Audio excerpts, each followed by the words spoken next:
What is up YouTube, it's hip-hop channel YTV and I'm back with another video. Legendary Styles P came forward to give some good advice to young generation, Bobby Shmurda, NBA Youngboy, Annalie Choppa and every young rapper who is in the game. And mainly he addressed people who had and have problems right now with drugs. This is very good advice. I think everyone should listen to Styles P because this topic concerns everyone. So now let's check out the video, come on. You know, you're young, you're healthy, and you don't understand why you got to keep taking dick pills and you're not working. The blood is not flowing in your cock good enough, homie.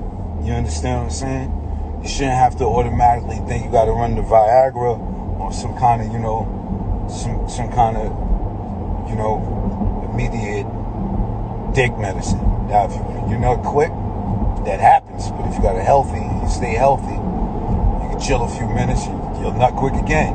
But I'm gonna give you some things on why you may not be enough. It's where you. It was really good advice for everyone, and I want to thank Styles P for this explanation and good advice. Styles P is considered among the most efficient and lethal rapper in modern rap. He is known to date. He has been able to launch albums that have become hits that helped him to grow in the rap industry. He has also done well all over America and has also become an inspiration to many young artists in the United States of America. So thanks for watching. It's hip-hop channel YTV. If you like the videos and contest, subscribe to the channel, also get the notification bells, and don't forget to visit website hiphoptv.com. Thank you so much for watching. Peace.